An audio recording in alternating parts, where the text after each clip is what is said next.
পূর্ণিমায় বিলীন চন্দ্র। সাদিয়া আক্তার। পর্ব ২১। দ্বিতীয় পরিচ্ছেদ। মানুষ বলে চোখের পলকে দিন যায়। তেমনটা বর্তমানে পুনমের কাছে মনে হচ্ছে না। সে পারে না যে এই মুহূর্তে গ্রামে চলে যায়। তার সব ভালো লাগলেও চন্দ্রকে ভালো লাগছে না। ওই সুদর্শন পুরুষকে দেখলেই নাক মুখ কুঁচকে রাস্তা বদল করে ফেলে, এমনভাবে যেন কালো বিড়াল তার রাস্তা কেটেছে। পুনমের এমন ব্যবহার দেখে চন্দ্র মনে মনে ফুঁসে ওঠে। এই তো সেদিন পুনম মাত্র নিজেদের বাড়ি থেকে এই বাড়িতে ঢুকেছে, তার পিছু চন্দ্র ধুকল। চন্দ্রকে দেখেই থেমে যায় পুনম। চৌকাঠ পেরিয়ে চন্দ্রসিঁড়িতে যেতেই পুনম বাসায় ঢুকল। চন্দ্র শুধু একবার পিছন ফিরে তাকিয়ে থেকে আবার চলে গেল। পুনম ভিতরে ঢুকে সিঁড়ি বেয়ে রূপসার ঘরে যেতে নিলে কারো পায়ের সাথে ধাক্কা খেয়ে পড়ে যায়। বসে পায়ে হাত দিয়ে দেখতে পায় চন্দ্রকে। চন্দ্র ঠান্ডা চোখে পুনমের দিকে তাকিয়ে বলল, আমাদের বাড়িতে আসতে পারো, আর আমাকে দেখলেই এমন পেঁচি মুখ করো কেন? রাগে দুঃখে পুনমের কান্না আসছে। সে রাগলে কোনো কিছু বলতে পারে না, রাগের চোটে কান্না করে ফেলে। চন্দ্র তা দেখে ঠোঁট বাঁকিয়ে হেসে পুনমের সাইড কেটে যেতে নিলে পুনম খপ করে চন্দ্রের আঙ্গুল ধরে জোরালো একটা কামড় দেয়। চন্দ্র শান্ত চোখে আঙ্গুলের দিকে তাকায়। ফের বলে, এই যে কামড়া কামড়ি করে আমাকে কন্ট্রোললেস করছ। আমি যদি শুরু করি তখন তোমার বাপ, চাচা, জেঠা, ৩ গোষ্ঠী জেনে যাবে। পুনম খায়েশ মিটিয়ে কামড় দিয়ে চলে গেল। চন্দ্রর কথার জবাব দিল না। তার বাবা বলেছে চন্দ্রর সাথে কথা না বলতে, সে বলেনি, তবে উচিত শিক্ষা দিয়েছে। চন্দ্র পুনমের যাওয়ার দিকে তাকিয়ে কামড় দেয়া আঙ্গুলখানা দেখে মুচকি হেসে গভীর চুমু খায়। আঙ্গুলের দিকে তাকিয়ে বলে, তুই লাকিরে, আমার জোহরার সর্বপ্রথম ছোঁয়া তুই পেলি। ফের বিড়বিড় করে বল, বেটা চন্দ্র আজ রাতে আবার বিচারে বসার প্রস্তুতি নিয়ে নে। চন্দ্রের মনোভাব সত্যি করে এবার ৪ জন চন্দ্রকে নিয়ে বিচারে বসে। তবে এবার চন্দ্রের পক্ষে থাকে মিরাজ সাহেব। তবে বিচারের মাঝে এবারও কামরুল সাহেব চন্দ্রের গালে গাদাম গাদাম ২টা দিতেই চন্দ্র বল, আব্বু, আজকের বিচারে একটা চড়ও বেশি পড়ে গেল না? চোরের ডোজটা ধীরে ধীরে বাড়াও। এভাবে চলতে থাকলে তো আমার গালটা সরকারি খাল হয়ে যাবে। মিরাজ সাহেব উচ্চস্বরে হেসে দিল। আজ হতবাক ৩ জন ১ মিনিট নীরবতা শোক পালন করে দীর্ঘশ্বাস ফেলে যে যার মতো চলে গেল। চন্দ্র সেখানে বসে রইল। ৪ জন বুঝেছে এই ছেলেকে কিছু বলে লাভ নেই, এ শুধরাবার না। তাই আপাতত পুনমকে দূরে রাখার চিন্তা করল। তবে এখন না, রূপসার বিয়েটা মিটে গেলেই পুনমের HSC পরীক্ষা, তারপরে যা ব্যবস্থা তারা নিবে। তবে কামরুল সাহেব যতই হম্বিতম্বি করুক, দিন শেষে তিনিও বাবা, সেও চায় তার সন্তানটা ভালো থাকুক। এই পচা পাক রাজনীতি থেকে দূরে সরে আসুক। তবে তিনি জানেন চন্দ্রকে, তার জেদকে। চন্দ্রের চোখে সে অদম্য চাওয়া দেখেছে পুনমের জন্য, যা সে চাইলেও উপেক্ষা করতে পারে না। রূপসার বিয়ের গেস্ট লিস্ট করতে বসেছে সবাই। বহু বছর পর আলিফ ফ্যামিলিতে বিয়ের আমেজ শুরু হয়েছে। অনেক আগে কামরুল সাহেবের বিয়ে হয়েছিল ধুমধাম করে। পরাবেজ সাহেব অনারম্ভে বিয়ে সারে। মিরাজ সাহেব তো চট্টগ্রাম পড়তে গিয়ে সেখানেই কাউকে না জানিয়ে বিয়ে ফেলে। বেশ কয়েক বছর পর বিয়ের আমেজ হওয়ায় সবাই চাইছে রূপসার বিয়েটা বেশ ধুমধাম করে দিতে। লিমনদের ৩০০ বৈরাতি সহ মোট ৮০০ মানুষের আয়োজন। বেশ লম্বা চওড়া একটা লিস্ট হয়েছে। আপা বসেছি যখন, গেস্টদের পাশাপাশি খাবারের মেন্যুটাও ঠিক করে ফেলি। সিতারার কথায় তাল মেলায় চাঁদনী বেগম। বলল, হন্যা, আর মেয়ের ফ্লোল্যাট সাজাতে কি কি দিব সেটাও ঠিক করেই ফেলি। এবার মুখ খুলল রিশান। বলল, ফ্লোড্যাট অলরেডি সাজানো শেষ মামি। লিমন ভাইয়ের চাচি তাকে ৩ তলার পুরোটাই সুন্দর করে সাজিয়ে দিয়েছে। তবুও আমাদের একটা কর্তব্য আছে না? নিপা বেগমের কথায় শিহাব বল, ছোট মামি, এটা কর্তব্য না, যৌতুক প্রথা বলো। আমরা আদিকাল থেকে এই প্রথায় জর্জরিত, তাই যতই হোক কর্তব্য, উপহার হিসেবে এটাকে চাপিয়ে দেই। তোমার সামর্থ্য আছে, তুমি দিচ্ছে, যার নাই সে তো পারে না। এটা একটা ঘাতক, যা ড্রাগ বলো বা যে কোনো নেশা বলো, তার চাইতেও বেশি মারাত্মক। শিহাবের কথায় উপস্থিত সবাই চুপ থাকল। ভাবল আসেই লিমনের তো কোনো দাবি দেওয়া নেই, সে উল্টো নিজের সামর্থ্যের মধ্যে তার বুকে সাজিয়ে নিয়ে যেতে চাইছে। তারাই বরং প্রথম বিয়ে করে লাফিয়ে বেড়াচ্ছে। ঠিক বলেছিস বাবা। রূপসাকে কিচ্ছু দিব, ইভেন কোনো মেয়ের বিয়েতেই কিচ্ছু দিবে না। তখনই চন্দ্র ফোরন কেটে বল, তবে আমি নিব। সুরের কাছ থেকে তার গ্রামের সেই আটচালা টিনের ঘরটা নিব। নিপা বেগম বলল, বাবা তুই এমপি মানুষ, তুই না চাইতেই তোর শ্বশুর তোকে 2 হাত ভরে দিবে। সেটা তো দিবেই, আটচালার একটা বাড়ি 2 হাতে তো আর আটবে না। বলেই চন্দ্র উঠে গেল। আনিস সাহেব চোখ রাঙিয়ে চন্দ্রর দিকে তাকিয়ে আছে। মিরাজ সাহেব মিটিমিটি হাসছে। বলতে বলতে রূপসার বিয়ের দিন ঘনিয়ে আসল। কাল বাদে পরশু রূপসার বিয়ে। বাড়ি ভর্তি মেহমানজন।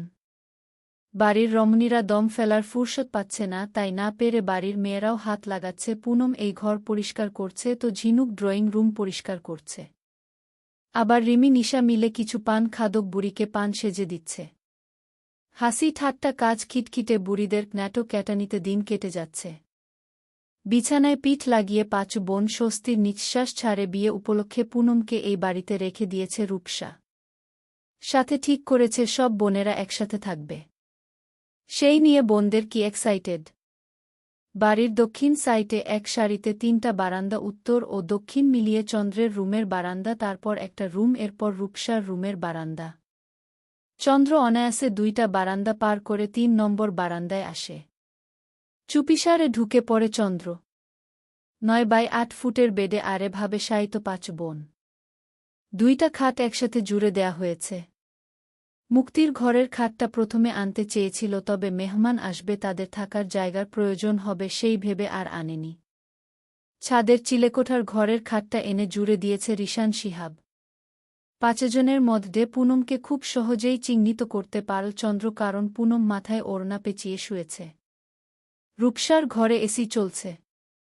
পুনমের এসির অভ্যাস নেই, ঠান্ডা লেগে মাথা ব্যথা শুরু করে। তাই সে নিজের ওড়নাটা মাথায় পেঁচিয়ে নেয়। ওড়না ভেদ করে কিছু খুচরো চুল পুনমের মুখের উপর এসে পড়ে। নিয়ন চাঁদের আলোয় তা দেখে মুগ্ধ হয় চন্দ্র। হঠাৎই রিমি পুনমের গায়ে পা উঠিয়ে দিতে পুনম ও চন্দ্র দুজনেই বিরক্ত হয়। ঘুমের ঘোরে পুনম সরিয়ে দিলে রিমি আবার তার গায়ে পা দেয়। এবার চন্দ্র আরও বিরক্ত হয়।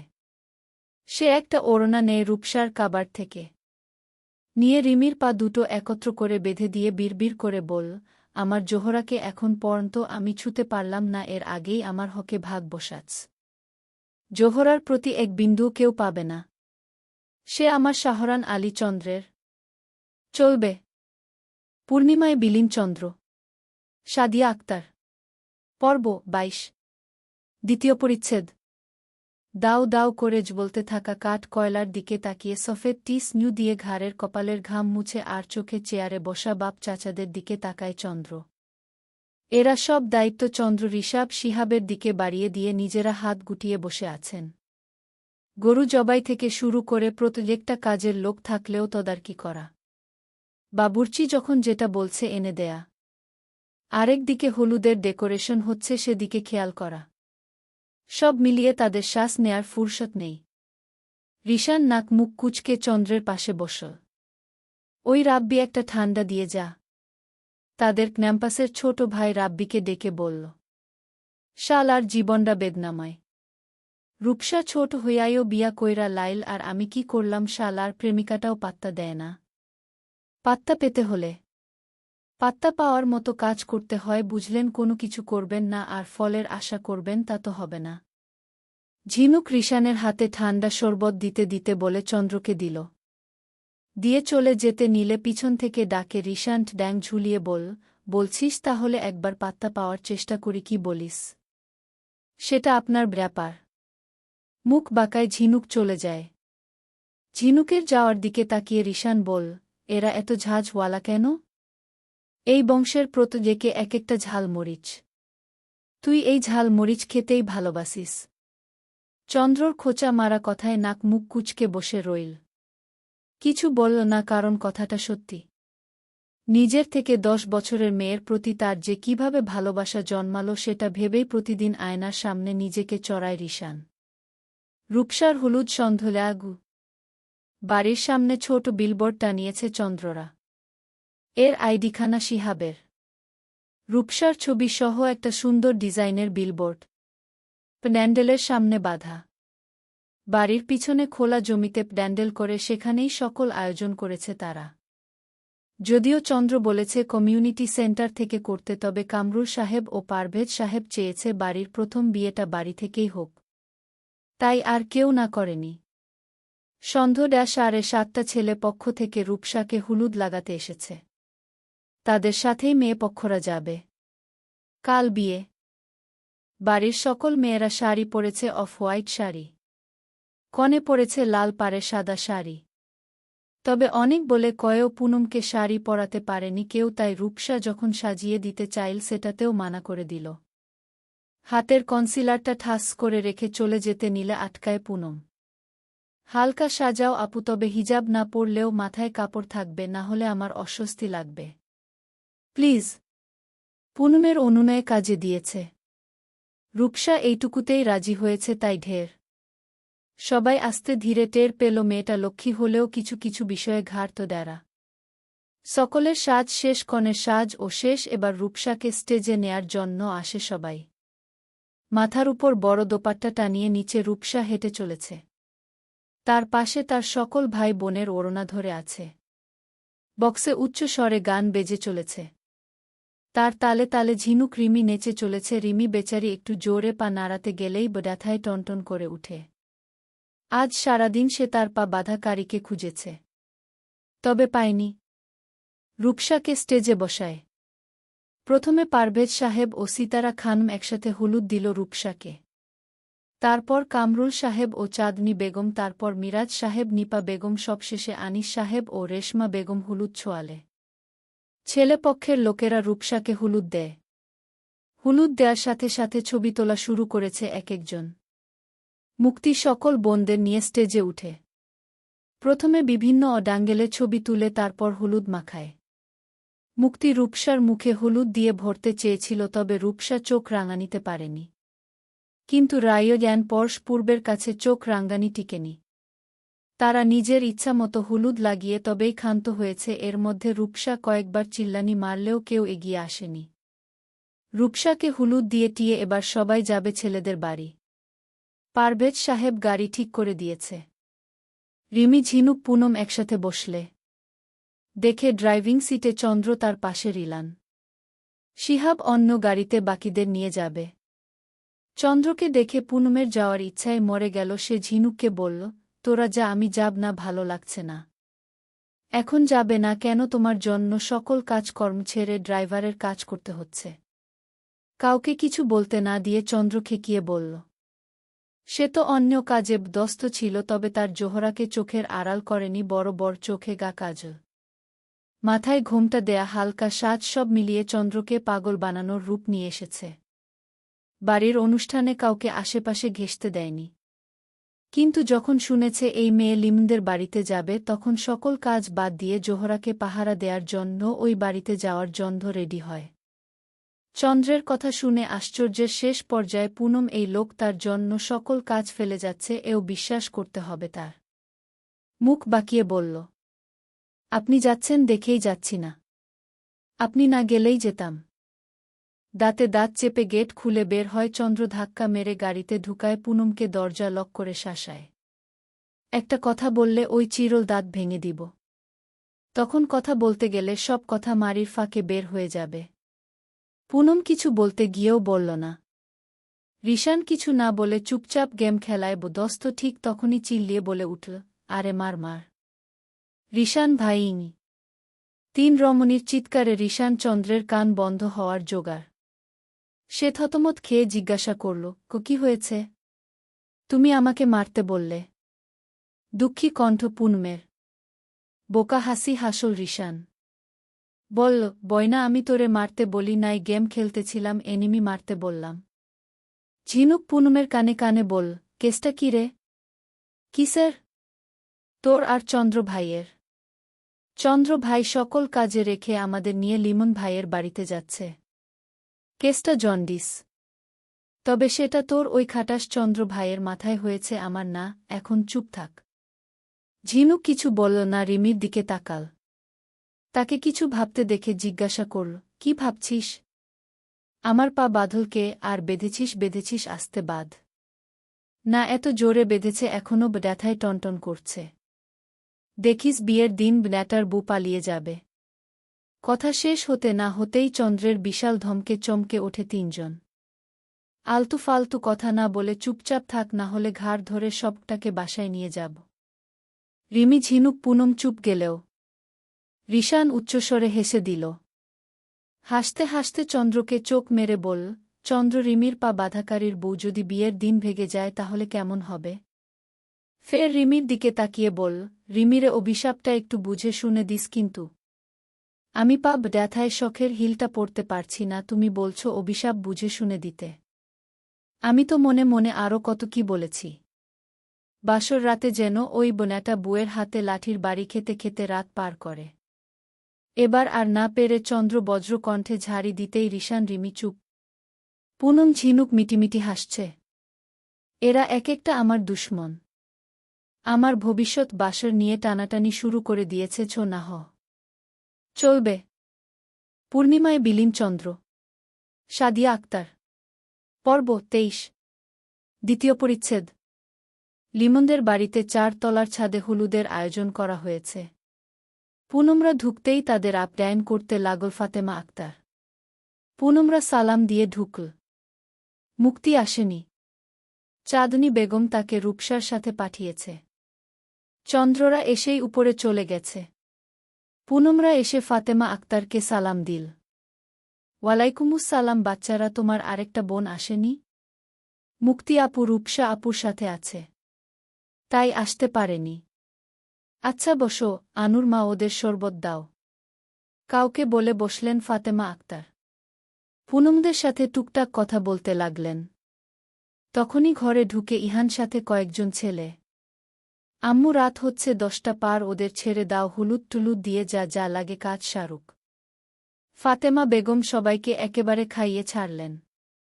সবাই ছাদে গেল। ছাদে ছামিয়ানা টানিয়ে স্টেজ করেছে, সেখানে লিমন লুঙ্গি সাদা সেন্টু গেঞ্জি পরে বসে আছে, গায়ে এক গাদা হলুদ। সাউন্ড বক্সে গান বেজে চলেছে। সব সময়ের মতো চন্দ্র এক কোণে নিজের মতো বসে আছে, তবে তার চোখ তার জোহরার থেকে এক বিন্দু সময় থেকেও সরেনি, যখন থেকে পুনম ছাদে পা রেখেছে। ভ্রুকুচকে সিসিটিভির মতো এদিক ওদিক নজরে রাখছে। রিমিরা লিমনকে আগে থেকেই চিনে, তাই তারা লিমনের সাথে দুষ্টুমি করছে। তার সাথে অনেকের সাথেই করছে, তবে পুনম চুপচাপ বসে আছে। তা দেখে লিমন জিজ্ঞাসা করল, কি হয়েছে আমার শালিকার? চুপ করে আছো? কিছু না ভাইয়া, এমনিতে চুপ করে আছি। উহুতা হয় না কারো সাথে কথা না বললেও আমার সাথে বলতে পারো। কোনোভাবে বলব দুলাভাই নাকি ভাই? একটা বোনের অনেক শখ ছিল, আর শালিকা তো অনেক আছেই, তাই ভাই ঠিক আছে। হেসে ওঠে লিমন। পুনম নিশা পাশ থেকে বলল, the that was not fair ভাইয়া, আমরা আগে এসে শালিকা আপু পরে এসে পদোন্নতি হয়ে বনে পৌঁছে গেল। তা শালিকা দুষ্টুমি করার সময় মনে থাকে না যে বোনের পদে পদোন্নতি হওয়া লাগবে। হেসে উঠল পরশ পূর্ব। এরা ডুপ্লিকেট। চন্দ্র সব সময় নিজেদের মতো কাটায় কোথাও গেলে, যদিও পরশ একটু পরপর বোনের খোঁজ রাখে। ছবিগুলো দেখে লিমন যার পরনায় অবাক।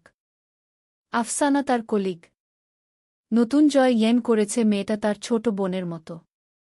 একবার রাস্তায় কিছু বখাটে তাকে উত্ত্যক্ত করে। তখন থেকেই সে মেয়েটাকে পৌঁছে দিয়ে আসে অফিস শেষে, তাও নিজের ছোট বোন হিসেবে। নিজের সাফাইয়ে কিছু বলতে যায় লিমন, তবে তাকে থামিয়ে দেয় রূপসা। লিমনের কলার ধরে তাকে টেনে এগিয়ে আনে, হিসিয়ে বলল, আমি তো ড্যাগে বিশ্বাসী নই, ভোগে বিশ্বাসী। দীর্ঘদিন আমার পিছু ঘুরে আমার মনে নিজের জন্য আবেগ অনুভূতি ঢেলে দিয়ে আরেকজনের সাথে ফুর্তি করবেন। উহুতা হবে না, আপনাকে বিয়ে করব, স্ত্রী হিসেবে ভালো করার চেষ্টা করব, তারপরেও যদি পরকিয়া করার চেষ্টা করেন তাহলে মারব না। শরীরের প্রত্যেকটা জয়েন্ট আলাদা করব, পঙ্গু স্বামীকে সেবা করব, তাকে নিয়ে সংসার করব। মনে রাখবেন। আঙ্গুল উঁচু করে বলে নিজের মতো করে চলে গেল, আর বেচারা লিমন হাঁ করে তাকিয়ে থাকল। পরেই কিছু মনে পড়তে দাঁত কিরমির করে বলল, আফসানা না, মা হিসেবে কখনো কোনো দায়িত্ব পালন করেনি রোজিনা বেগম। সেই দায়িত্বটা কাঁধে তুলে নিয়েছে সিতারা খানম। নিজের টাকা দিয়ে গড়ানো কিছু গয়না আছে তার, যা স্বর্ণের দাম কম থাকার সময় বানিয়েছিল। সেখান থেকে একজোড়া ঝুমকা নয়নের বউয়ের জন্য রেখে বাকিগুলো নিয়ে এসেছে। সেগুলোই আজ 3 বোনের সামনে রেখেছে। মোটা মোটা 4টা চেইন, ঝুমকা, হালাকা, কানের দুল সবই আছে। পুনম নিশা ও রূপসাকে নিজের ঘরে ডেকে তাদের সামনে গয়নাগুলো রেখে কাচুমাচু হয়ে বসে আছে সিতারা খানম। আমতা আমতা করে বলল, জানি তোমাদের বাবার কোনো কিছুর কম নেই, তবুও মা হিসেবে আমার কিছু দায়িত্ব থাকে। প্রত্যেক মায়েরই মেয়ে জন্মানোর পরপর গয়না গড়ানো শুরু করে। আমি সেগুলো পারিনি, তাই নিজের কিছু গড়িয়ে রাখা গয়না ছিল, সেগুলোর মধ্যে একটা একটা না হয় তোমাদের দিলাম, এখন তোমরা কোনোটা নিবে নাও। গয়নাতে হাত বুলায় রূপসা। সে জানে তার বাবা চাচাদের সামর্থ্যের কাছে এই গয়না অতি নগণ্য, তবে সিতারা ভালোবাসার কাছে এই গয়না মূল্যহীন। সিতারা খানমকে ঝাপটে ধরে নিশা, রূপসা 2 বোন, আমাদের কিচ্ছু চাই না মা, আমরা শুধু তোমার ভালোবাসা চাই, আর কিচ্ছু চাই না। 2 বোনের মাথায় হাত বুলায় সিতারা। পুনমকে ইশারা করতে সেও সিতারার বুকে ঝাঁপিয়ে পড়ে। অনেকক্ষণ কান্নাকাটির পর্ব শেষ হল। 3 বোন বলল সিতারাকে পছন্দ করে দিতে। সিতারা পুনমকে চেইন, নিশাকে ঝুমকা ও রূপসাকে চাইন দিল, আর বলল বাকিগুলো মুক্তি, রিমি, ঝিনুক, পূর্ব রায় রানের বউয়ের জন্য তোলা রইল। গাল ফুলিয়ে পুনম বলল, আমার পরশ কি দোষ করেছে মা? হাসে সিতারা খানম। বলল, পরশকেও দেব। রাত 2:30। গভীর ঘুমে ধরণী, তবুও পেঁচার মতো জেগে আছে চন্দ্র। আজ তার চোখে ঘুম নেই। কিছু কাজের কারণে বাড়ি থেকে দূরে আজ 3 দিন চন্দ্র। নিয়ন আলোয় দক্ষিণা বারান্দায় দাঁড়িয়ে ফোন দেয় মুক্তির কাছে। গভীর ঘুমে মুক্তি। বিছানায় হাত পা ছড়িয়ে বেশ আরামেই ঘুমে আচ্ছন্ন। তার এই ঘুমের ব্যাঘাত ঘটিয়ে ঝনঝন করে বেজে উঠল তার ফোন। প্রথমে পাত্তা না দিলেও সময়ের সাথে ফোন ডিস্টার্বে পরিণত হয়। চোখ বন্ধ করেই হাতরে ফোন তুলে কোনো রকম আবছা ভাবে রিসিভ করে। অপাশ থেকে বজ্র কণ্ঠ ভেসে আসে, কতগুলো কল দিয়েছি গাধি, কি কুম্ভকর্ণের মতো ঘুম দিয়েছিস? ঝাড়ি শুনেই মুক্তির ঘুম, টাটা বাই বাই। লাফ দিয়ে উঠে বসে বল, কোনো সমস্যা ভাই? পুনমের কাছে যা। অবাক হতবাক মুক্তি পলক ঝাপটে ফোনের দিকে তাকিয়ে আবার ফোনটা কানে নেয়। অপাশ থেকে ভেসে আসে চন্দ্রের নিনাদ বজ্র কণ্ঠস্বর। কিরে, বয়রা হলি নাকি? ধোক গিলল মুক্তি বলল, পুনম তো এখন ওদের বাসায়, আমি কিভাবে যাব? চলবে। সকাল সকাল হাঁড়ি পাতিলের টাংটুং শব্দে ও মুরব্বিদের গানের আসরে ঘুম ভাঙ্গে পুনমের। পাশ ফিরে দেখে কেউ নেই, সে একাই ঘুমিয়েছিল।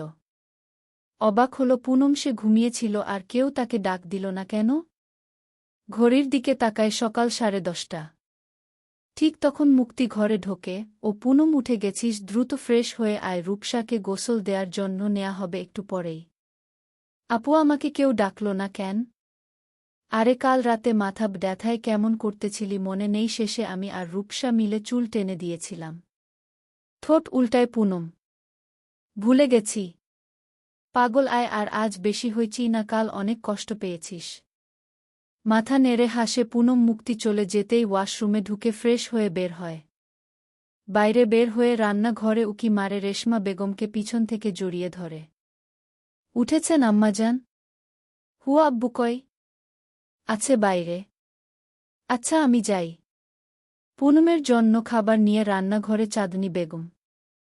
এখন বাবার কাছে যাওয়া লাগবে না পূর্ণমা, সবাই রূপসার গোসলের জায়গায় ওইখানে যা খেয়ে। আমি আর তোর মা আসছি। খাইয়ে দাও। চাঁদনী বেগম পুনমকে খাওয়াতে থাকে আর রেশমা বেগম রূপসার গোসলের ডালা সাজায়। আঁচলের মধ্যে ধান দুর্বা সরিষার তেল নিয়ে রূপসার মাথায় আঁচল ধরে সিতারা খান আম পাতা দিয়ে কলস ভর্তি পানি রূপসার মাথায় ঢালে। রিমি, ঝিনুক, পুনম, মুক্তি ইচ্ছামতো আজ রূপসাকে হলুদ মাখায়। হলুদ মাখাতে মাখাতে হঠাৎই একটা পানি ভরা বেলুন পুনমের গায়ে বাড়ি খায়। অবাক হয় পুনম, জামার দিকে তাকিয়ে দেখে এটা রঙের পানি। রায়ে ঢানন বলেই এক খাবলা হলুদ নিয়ে ওর পিছনে দৌড় দেয়। এবার পরপর নিশা, রিমি, ঝিনুক, মুক্তির উপর এসে পড়ে। ঝিনুককে মেরেছে রিশান। লেগে যায় রং আর হলুদ খেলার যুদ্ধ। বাড়ির সকলে হাসতে হাসতে শেষ। ওদের সাথে দাদি, নানি টাইপ মুরব্বিরাও এসে যোগ দেয়। রিশানকে লাল রঙের পানিতে চুবিয়ে ছাড়ে। তা দেখে শিহাব হাসতে হাসতে শেষ। শিহাবের হাসি দেখে গাছ বলে গেল রিশানের ও গিয়ে আরেক বালতিতে কাদা ভরে তা পানি দিয়ে গুলে শিহাবের মাথার উপর দিয়ে ফেলে। শিহাব হা হয়ে তাকিয়ে আছে। আর সবাই হা হা করে হেসে ওঠে। লেগে যায় আরেক দফা যুদ্ধ। তাদের এই রণ ভঙ্গ করে চন্দ্রর দাবরানিতে সে এসে একটা গর্জন দিতেই সকলে থতমত খেয়ে বাড়িতে দৌড় দিল। দৌড়াতে দৌড়াতে পুনম পিছন ফিরে চন্দ্রের দিকে তাকিয়ে বিড়বিড় করে বলল, খাটাস একটা। চলবে। পূর্ণিমায় বিলীন চন্দ্র। সাদিয়া আক্তার। পর্ব ২৪। দ্বিতীয় পরিচ্ছেদ। বিয়ে হবে আর বিয়ে বাড়িতে কোনো পিচ্চি থাকবে না তা কি করে হয়ে? শিলার হাজবেন্ড রমিজ উদ্দিনের বোনের মেয়ের একটা বিচ্ছু মেয়ে আছে। সে গান খুব পছন্দ করে। আর যাকে তাকে ধরে গান শোনানো শুরু করে। পুনম টেবিলে বসে তাকে ডালিম খেতে দেখে অদ্ভুত হাসে। আমু সোনা। আমায়া পুনমের দিকে তাকায়। পুনম এদিক ওদিক তাকিয়ে তাকে হাতের ইশারায় ডাকে। মেয়েটা আসে ভ্রু কুঁচকে বল, গান শুনবে? মাথা নাড়ে পুনম বলল, তবে একটা শর্ত আছে। তি? আসো। পুনম আমায়াকে নিয়ে গরু যেখানে রাখা ছিল সেখানে যায় বল একটা পলি ব্যাগ নিয়ে আসতে পারবে। গান শুনানোর আশায় মেয়েটি দৌড়ে ব্যাগ আনে। পুনম পলিতে হাত ঢুকিয়ে ওড়নায় নাক চেপে এক খাবলা গোবর উঠায়। পিছন দিক দিয়ে আশেপাশে তাকাতে তাকাতে বাড়ির ছাদে উঠে ছাদে কেউ নেই, মেয়েরা ও ভাবিরা গেছে রূপসার কাছে। আর মহিলারা জামাই বরণের ব্যবস্থা করতে গিয়েছে, জুম্মাবাদ বিয়ে হবে। পুনম আমায়ার কানে কানে কিছু বলল। আমায়া মাথা নেড়ে চলে গেল। রান্নার তদারকি দেখছিল চন্দ্র। হঠাৎই তার শার্টে টান খায়। চন্দ্র নিচে তাকায়। ভ্রু কুঁচকে শান্ত গম্ভীর স্বরে বলল, আমার সাথে আছো কেন? মিষ্টি কলে তথা বলো, আমি আমু মিষ্টি আমু না। ফের কোমরে হাত দিয়ে নাটকীয় ভঙ্গিতে চন্দ্রকে নকল করে বল, তেন এভাবে বলে না। চন্দ্র হতাশার শ্বাস ছাড়ে, এমনিতে তার মেজাজ খিচে আছে, আবার এই পিচ্চি তবে এর মায়া মায়া মুখের দিকে তাকিয়ে কিছু বলতেও ইচ্ছে করছে না। চন্দ্র শার্টের কোনা ধরে টানে মেয়েটি। উইথানে লোদ আমু তালো হয়ে দাবনা। বলেই বাড়ির ছায়ে দাঁড়ায়। আমায়া ফের বলল, একটা গান শুনবা? না, এখন গান শুনব না। চপ শুনতে হবে, ছুনো তারকো মোহব্বত। আম্বার ছে ফুলো কো মোহব্বত ছাবনাম ছে। যেছে দিল কো মোহব্বত দিলবার ছে। হামে এছি মোহব্বত হে তুমছে। গান শেষ হতে না হতেই গোবর মিশানো পানি ঝপাত করে চন্দ্রর মাথার উপরে পড়ল। চন্দ্র হতবাক, হতভম্ব। উপরের দিকে একবার তাকিয়ে কাউকে না দেখতে পেয়ে জোরে বজ্রকণ্ঠে গর্জন মেরে বলল, অডাই কে করেছিস এই কাজ? অডাই সামনে আয়। চন্দ্রের গর্জনে তর্জনে আমায়াত ভোদৌড়। আর বাড়ির সকলে বাহির। চাঁদনী বেগম, কামরুল সাহেব, আনিস সাহেব, রেশমা বেগম সহ সকল বররা এসে হাজির। একটু আসতে আসতে সকলেই এসে দেখে চন্দ্র গোবর স্নান করে দাঁড়িয়ে আছে। রিশান নাক চেপে বল, চাঁদ মামা, মানলাম তুই সুন্দর। তাই বলে রূপচর্চা করতে গোবর দিয়ে গোসল করাটা একটু বেশি হয়ে গেল না? রিশানের কথা শুনে এতক্ষণ চন্দ্রের ভয়ে আটকে রাখা হাসিটা সকলে ছেড়ে এবার উচ্চস্বরে হেসে দিল। তবে চন্দ্র খেয়াল করল, সবার আগ পুনমি হেসে ফেলেছে। সকলের দিকে তাকিয়ে চিল্লিয়ে বল, এখানে কি সার্কাস চলছে? না, গোবর স্নান চলছে। বলেই হা হা করে হেসে উঠল পুনম। চন্দ্র চোখ গরম করে তাকাতেই ভয় পেয়ে কামরুল সাহেবের পিছনে লুকায়। কটমট করে তাকে থেকে রিশানকে ঝাড়ি মেরে বলল, বাগান থেকে পাইপ আন। রিশান বুঝল চন্দ্র রেগে গেছে, এখন কিছু বলা মানেই বরফ থেরাপি। তাই দৌড় দেয় পাইপ এনে নিজের গা পরিষ্কার করে। গন্ধে পেট মুচড়ে আসছে তার, এমনিতে সুচিবাই মানুষ সে। তিল থেকে তাল হলে বাড়ি মাথা করে রাখে। চাঁদনী বেগম আঁচল কোমরে গুজে ছেলের চুলে শ্যাম্পু লাগায় আর সকলকে যার যার কাজে যেতে বলে। চন্দ্রের গোবর স্নানের কথা লাফিং গ্যাসের মতো ছড়িয়ে পড়েছে। যেই শুনেছে একদফা হেসে যে কাজটা করেছে তাকে অ্যাপ্রিশিয়েট করেছে। পুনম সকলের অগোচরে নিজের ডান কাঁধ বাম হাত দিয়ে ঝাড়া দিয়ে নখে ফু দিয়ে বলল, মুখ ড্যাম্বো খুশ হুয়া। বিয়ের আয়োজনের ফাঁকে ফাঁকে চন্দ্র 4 বার গোসল করে ফেলেছে, তবুও তার মনে হচ্ছে তার গা থেকে গন্ধ যাচ্ছে না। কাজের ফাঁকে ফাঁকে একটু পরপর নিজের কাঁধ নাক দিয়ে শুকছে, আবার গোসল করতে যাচ্ছে। সকল কাজ শেষে বাড়ির ছেলেরা মসজিদে যায় নামাজের উদ্দেশ্যে। নামাজ শেষে তারা তাড়াতাড়ি আসে, ততক্ষণে মেয়েরা গেট ধরার কাজে লেগে পড়েছে। সকলের সাথে পুনমকে দেখে কপালে ভাঁজ পড়ে চন্দ্রের। সে পুনমকে আগাগোড়া দেখে বল, এমনিতেই কালুনি, আবার পড়েছেও ধূসর রঙা। কয়লার মতো কালো লাগছে চেহারার কিছিরি।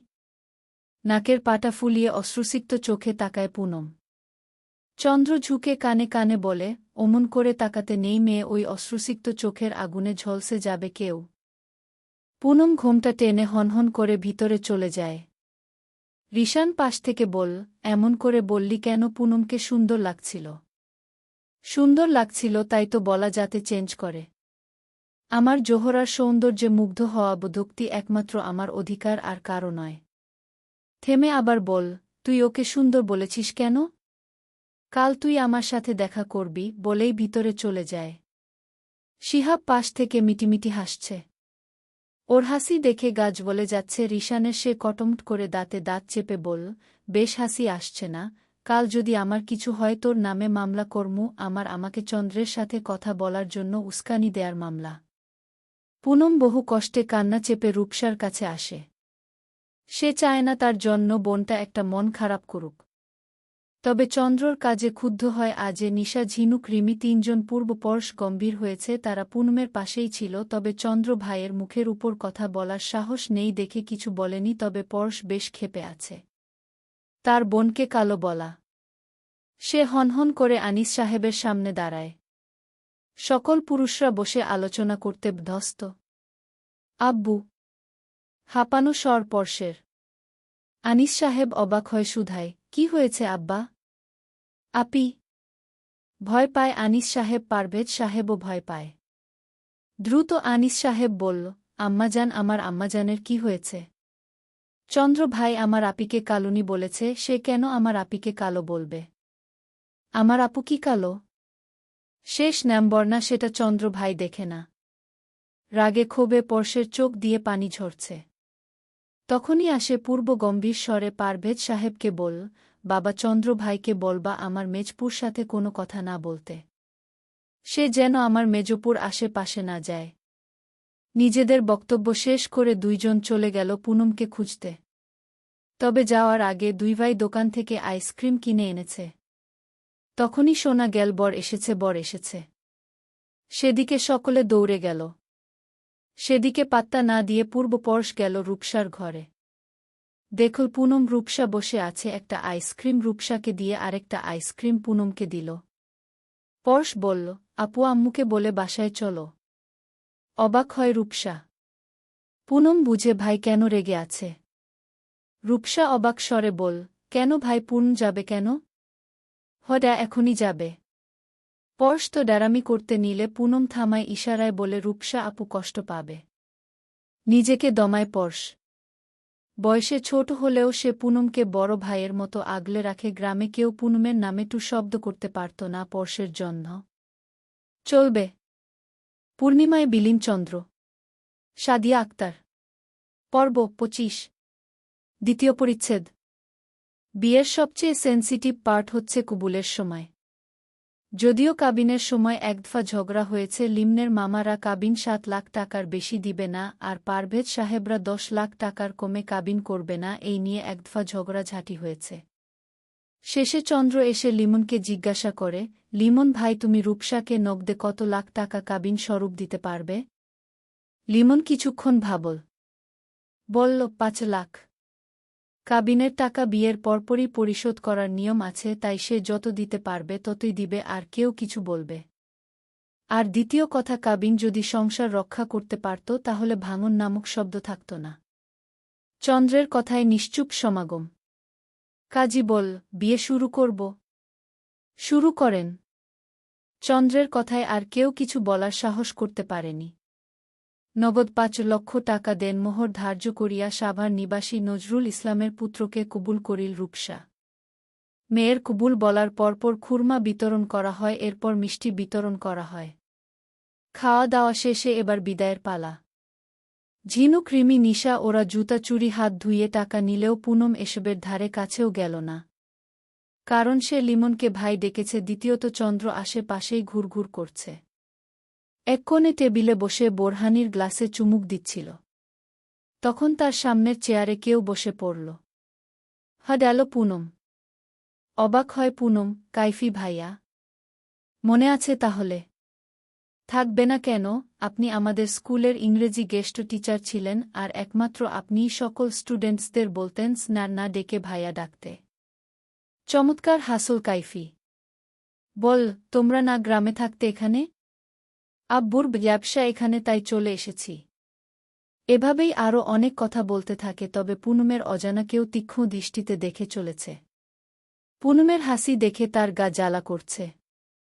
সে ঝড় গতিতে পুনমের সামনে দাঁড়ায়, দাঁতে দাঁত চেপে বল, একটু পরেই রূপসা চলে যাবে, তাকে সময় না দিয়ে এখানে দাঁত বের করে হা হা হি হি করে চলেছ মেয়ে। চন্দ্রের খোঁচা মারা কথায় পুনম কিছু বলল না। উঠে গেল সেখান থেকে। চন্দ্র কাইফির দিকে তাকিয়ে বলল, গেল কাইফি, ইহান ভাই আপনাকে খুঁজছে। কাইফি চন্দ্রের দিকে তাকিয়ে তাকে পাশ কাটিয়ে চলে গেল। তবে যাওয়ার আগে দুইজনের চোখাচুকি ঠিকই হয়েছে। কিছু ছিল দুইজনের দৃষ্টিতে, তা তারা দুজনেই টের পেল। বাবার বুকে মুখ গুজে কেঁদে চলেছে রূপসা, সিতারা বেগম সহ তিন যা একসাথে কেঁদে চলেছে। রিমি, ঝিনুক, নিশা রূপসার সাথে যাবে। রূপসা আনিস সাহেবের সামনে যায়। পুনমকে বুকে জড়িয়ে ধরে।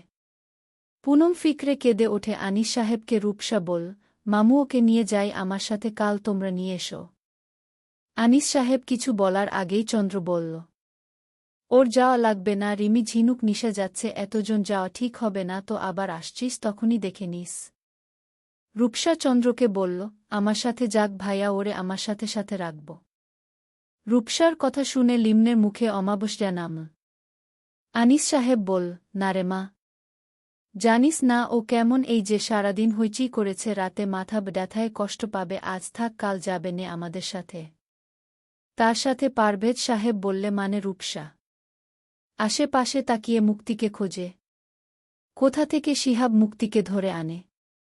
মুক্তিকে জড়িয়ে ধরে কেঁদে দেয়। দুইজন দুইজনের সুখ দুঃখের সঙ্গী ছিল। কণ্ঠা বিদায় হতেই কিছু কিছু মেহমান বিদায় নিল। যারা রয়েছে তারা বাড়িতে থাকল, পুনমদের বাসা খালি হল। চারজন মিলে রান্নাঘরে যারা রাতে থাকবে তাদের জন্য খাবার রান্না করছে। আনিস সাহেব সহ তিন ভাই পারভেজ সাহেবের ঘরে আছে।